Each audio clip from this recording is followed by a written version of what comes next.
Alors, nous sommes le 2 janvier 2025. Je sais que beaucoup de personnes ont dit qu'elles allaient arrêter beaucoup de choses. Et ces personnes-là se retrouvent à partir du 2 janvier avec les mêmes émotions que 2024, se retrouvent avec les mêmes comportements que 2024, et elles se retrouvent à faire les mêmes choses qu'elles faisaient et qu'elles ont dit qu'elles vont arrêter de faire en 2025. Et là, il y a un sentiment de frustration qui commence à se présenter, c'est-à-dire que oui, je me suis promis de ne plus faire tout ça, et déjà dès le 1er janvier, dès le 2 janvier, je continue à faire la même chose. Alors moi, je vais vous dire, calmez-vous, asseyez-vous et écoutez cette vidéo. C'est vrai qu'on s'est donné des challenges, on s'est donné, d'accord, un nouveau objectif. Mais les choses ne se font pas si rapidement qu'on le pense. Vous imaginez que c'est tout un processus qu'on avait, c'est tout un fonctionnement qu'on avait, c'est tout un système que notre cerveau avait. C'est tout un ensemble, une suite de paradigmes qu'on avait déjà en nous. Donc, il faut du temps pour que le cerveau puisse s'habituer à la nouvelle personne que vous voulez être.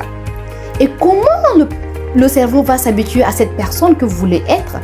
C'est en, d'accord, faisant tous les jours ce que vous êtes promis de faire.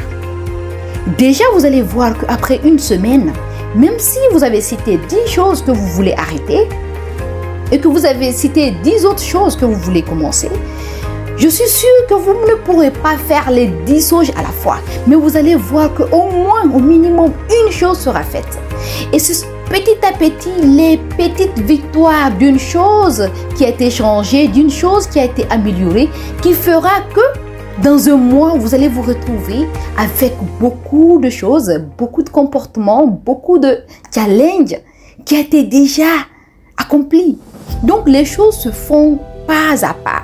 Vous avez passé peut-être des années avec un comportement, des années avec une conduite, des années avec des paradigmes, des blessures et tout.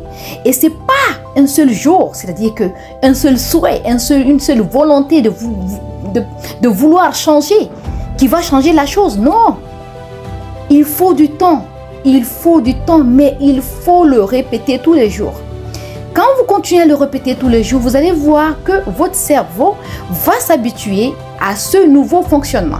Donc, comme si par exemple, vous étiez une personne qui était très colérique ou bien une personne qui est alcoolique et qu'à chaque fois que vous voyez l'alcool, vous avez envie, mais même que vous pensez à l'alcool, bien vous êtes stressé, vous avez envie de boire de l'alcool. Et maintenant, vous avez décidé cette année de ne plus boire de l'alcool.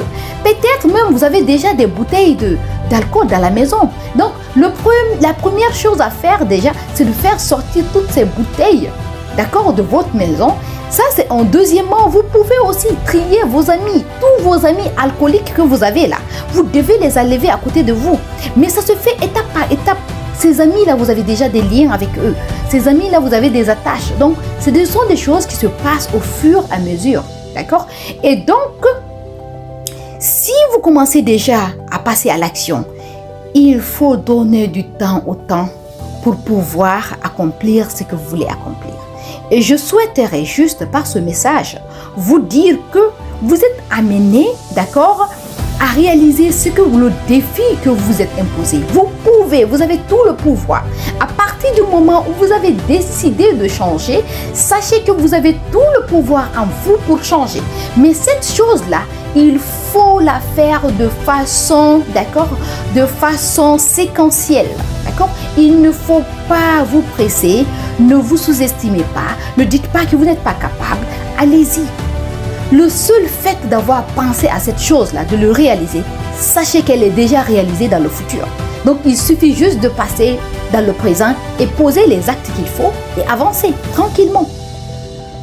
D'accord? Je sais que on peut parler tout le temps, on peut se donner des souhaits, on peut se dire que oui, j'ai décidé, je vais le faire. Et voilà, à partir du 1er janvier, moi, voilà, je serai toujours heureuse, je serai toujours la bonne femme, je serai toujours le bon mari, je serai toujours ceci, cela.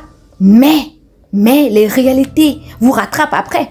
Parce que déjà, votre subconscient, d'accord, en vous, votre cerveau fonctionne de façon automatique. Donc c'est comme par exemple, si vous dites cette fois-ci là, je ne veux plus avoir peur des chiens. Avant, dès que vous entendez un chien aboyer, vous allez voir directement que vous commencez à transpirer, vous commencez à avoir peur et tout. Vous sentez même l'adrénaline monter. Mais cette fois-ci, vous dites que oui, cette fois-ci là, j'aurai plus peur des chiens. De toutes les façons, les chiens, ils sont pas méchants. Ils ne viennent pas pour me faire du mal. Et la plupart du temps, même, je vous c'est une parenthèse. La plupart du temps, c'est nous-mêmes qui faisons peur aux chiens. Parce que les chiens là, ils sentent nos émotions.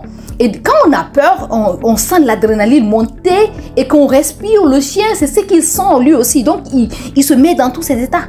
Mais quand tu te dis toi-même que voilà, le chien, il est là c'est un chien, il n'est pas là pour me faire du mal et tout. Bon, je passe, sans problème. Il va passer lui aussi sans problème. Parce qu'on attire que ce qu'on sent et ce qu'on est. D'accord? Il y a déjà une fonction qui est au niveau de votre subconscient que dès que vous entendez chien, il y a quelque chose, il y a une réaction automatique qui est là. La peur, voilà, la peur, la fuite, il y a tout ça qui est derrière. Mais à partir de maintenant, vous amenez une autre information à votre cerveau.